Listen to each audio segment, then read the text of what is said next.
Hello everyone and welcome to our first mods and assets guide on Play Curiously. So during my short YouTube career, many of you have asked what mods and assets I'm using during my builds for the Story of Zagreb. And I get it, finding the correct assets for historical builds is quite hard. There are some good collections out there, but sometimes you just know what you're looking for and you may have difficulty finding it. Of course, you can always make your own assets, but some people are just not well versed in 3D modeling and find it very difficult to even begin because they find the whole process scary. However, there's also a lot of stuff you can do if you use your mods and assets creatively, and that's exactly what I want to show you here. Also, I think this is a great way to promote the awesome custom content creators that are very active in this city Skylines community, and I just want to pay homage to them and promote their work as much as I can. So my idea is to kind of go through each episode of the Story of Zagreb, list some assets I've been using in this episode, and explain in detail how I managed to build it. Of course, there will be some footage you've already seen, but there will be a kind of an extended version in this episode, as well as some extra footage of some unused builds. These builds were actually considered to be in the final cuts, but they turned out to be not exactly historically correct or didn't fit in the story very well, but some of them look pretty cool, so I just wanted to show you some more options. So before we begin, I just want to list a couple of mods that we'll be using constantly, and these mods are key to build anything I'm building. You'll find a Steam Workshop collection in the description down below, but I will list a few of the most important ones here that you just can't do without. Also, I'm not going to go in depth talking about these mods, just because I think there are really enough tutorials and guides about using these mods on YouTube, so I think it would be redundant if I did another one. So I'll just list them here and I'll show you the exact way I'm using them in the game.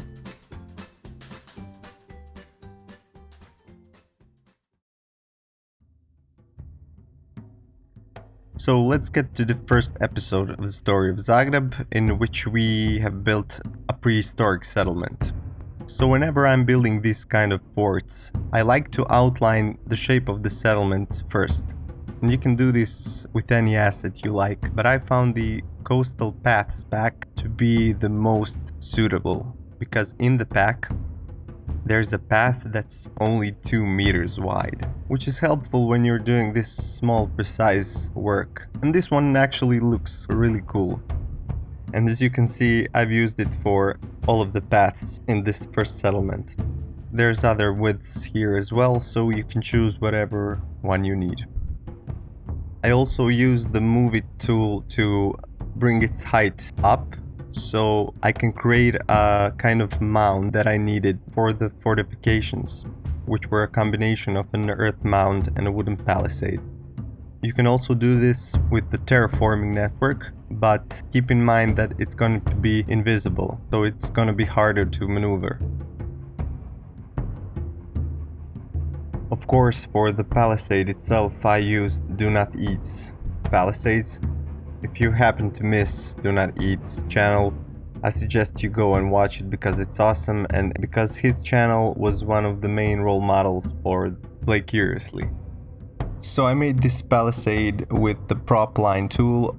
I selected the spacing that corresponds to the length of the palisade itself, which is 4 meters.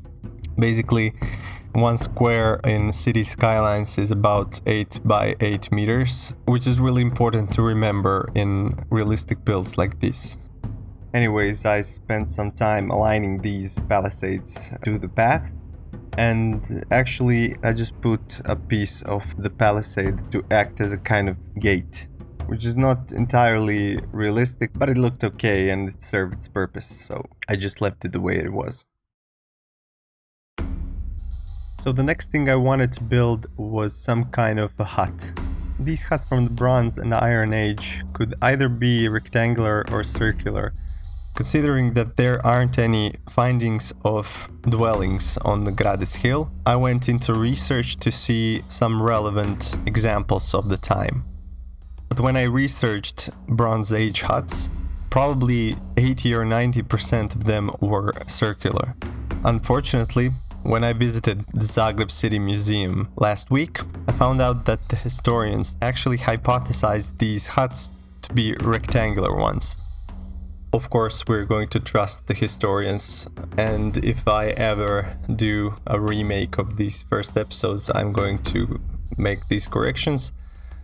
But for now, I think it's just important to mention that. I had some difficulties in finding exactly what I wanted for these circular thatched huts, but I found a cool asset by bennymedia called the thatched hut, but the scale didn't fit exactly how I wanted. So I used the procedural objects mod to rescale it, to make it a little lower and to widen the radius a little bit. It enabled me to make these same huts to look different in size and shape, and that was really what I wanted to achieve here. Also, this mod basically enabled me to do all this prehistoric and early medieval stuff, so kudos to that mod, kudos to its maker, Simon Ryer. Great job once again.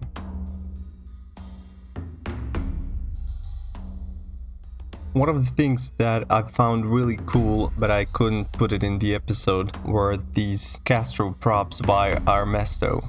Unfortunately, I just couldn't transform them into procedural objects, and I didn't have complete control over them. And they were just a bit big for each of these houses, so I decided not to put them in the episode. But I think they looked really cool. Just wasn't flexible as I would want him to be. So if somebody knows a way to convert these objects into procedural objects, post it in the comments below and teach me something.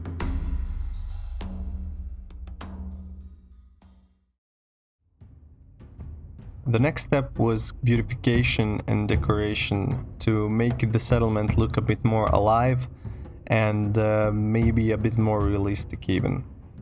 I found that by putting some mud decals on the road, it looked somewhat more real. I mostly use Ronix 69's mud decals because they look absolutely awesome. They do exactly what I want to achieve. I wanted to show that this road was not so formal, that it was a path that people used and walked and spread it randomly and organically across the settlement. I just think that they bring the whole model to another level. I used many props in this build, which you'll be able to find on the Steam Workshop collection that I made. You'll find the link down below. But I'd like to specifically mention the Street Market Props collection made by Judazzz, and all of them are just amazing. I know that these are a little bit anachronistic, but I think they fit in here just fine. I would also like to mention the Farming Assets collection by Beardmonkey. These just look so cool, and I've included them in the collection, so you'll be able to find them there.